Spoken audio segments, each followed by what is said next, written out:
Shalom bien-aimés, aujourd'hui, nous entamons le chapitre 4 de notre cours sur l'intimité avec Dieu. Notre chapitre se divise en deux grandes parties, comment méditer la parole de Dieu et pourquoi mémoriser des versets bibliques. Puis, nous conclurons. J'espère que tu as de quoi prendre des notes pour avancer dans ce cours. Dans la quête d'une relation profonde avec Dieu, sa parole occupe une place centrale. La Bible n'est pas seulement un livre à lire, mais une source de vie, de sagesse et de transformation.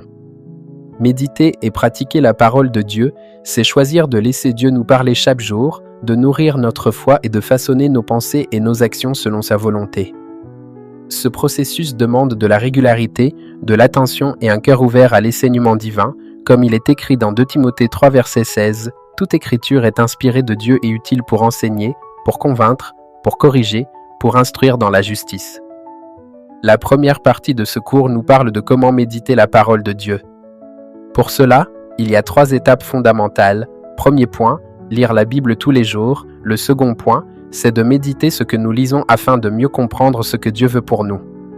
Et enfin, vient le dernier point, mettre en pratique ce que Dieu nous a enseigné au travers de nos méditations. Voyons cela en détail. Bien-aimé, tu dois savoir que la Bible se lit au quotidien. Cela te permettra de créer une relation avec Dieu en apprenant à le connaître, mais aussi savoir ce qu'il attend de toi. La Bible est comme la lumière que tu allumes tous les jours chez toi, elle te permet de voir clair et d'avancer sereinement, comme il est écrit dans Psaume 119 verset 105, « Ta parole est une lampe à mes pieds et une lumière sur mon sentier. » Il ne te suffit pas de lire la Bible pour connaître Dieu.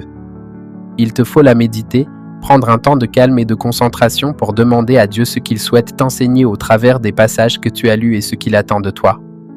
Car la priorité, c'est de savoir là où Dieu veut t'emmener et te faire grandir comme il est écrit dans Josué 1 verset 8, « Que ce livre de la loi ne s'éloigne point de ta bouche, médite-le jour et nuit, pour agir fidèlement selon tout ce qui y est écrit, car c'est alors que tu auras du succès dans tes entreprises, c'est alors que tu réussiras. » En effet, c'est comme une relation, tu écoutes et réfléchis sur les dires de ton partenaire, ami ou famille pour savoir comment tu peux faire évoluer la relation. Ta lecture et ta méditation biblique doivent obligatoirement t'amener à réfléchir à comment tu vas mettre en pratique ce que Dieu t'a enseigné et ce qu'il attend de toi. Car c'est ce que Dieu veut de toi, que tu changes à la lumière de sa parole, comme il est écrit dans Jacques 1 verset 22, « Mettez en pratique la parole et ne vous bornez pas à l'écouter en vous trompant vous-même par de faux raisonnements. » Ce que tu dois retenir ici, c'est que méditer la parole de Dieu, c'est d'abord la lire chaque jour pour ensuite la méditer et enfin la mettre en pratique, car la parole de Dieu nous change quotidiennement afin de lui ressembler. Si tu ne vois aucun changement en toi, c'est qu'il y a un problème dans ta méditation. Parlons maintenant de pourquoi mémoriser des versets bibliques. Dans cette seconde partie, voyons ensemble pourquoi il est important de mémoriser les versets bibliques. En effet, cela nous permet de rester connectés à Dieu toute la journée afin de combattre spirituellement toute forme d'attaque. Puis cela nous permet d'encourager les autres qui nous entourent et qui ont le cœur abattu. Regardons ça de plus près.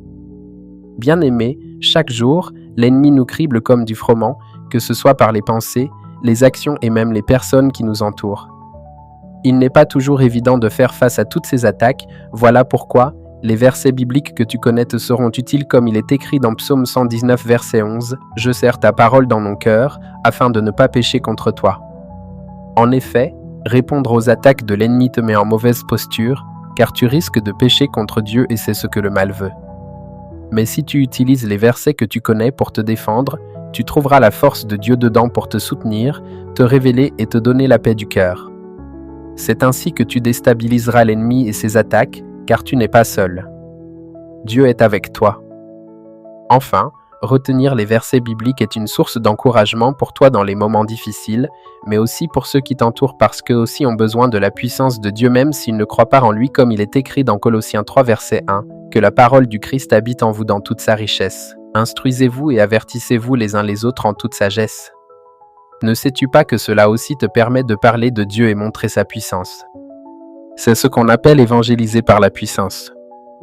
Ce que tu dois retenir ici, c'est que retenir les versets bibliques est une force pour toi dans les moments difficiles et un atout pour ceux qui t'entourent, car ils ont aussi besoin de connaître Dieu et sa puissance dans leur vie. Ne laisse pas l'ennemi les engloutir dans le néant et l'ignorance. Pour conclure, la parole de Dieu est une arme puissante pour toi et pour ceux qui t'entourent. Ne néglige pas cet aspect de la Bible parce que c'est une source de miracles incroyables pour l'humanité. J'espère que ce cours t'a fait du bien. Voici quelques outils pour méditer la parole de Dieu. 1. Utilise un carnet pour noter les versets qui t'interpellent et les leçons que tu veux retenir. 2. Répète à voix haute les versets que tu veux mémoriser, écris-les sur des post-it ou utilise une application de mémorisation biblique. 3. Prie pour demander à Dieu de t'aider à comprendre et à appliquer sa parole chaque jour. Avec ça, tes méditations devraient être plus impactantes. À bientôt.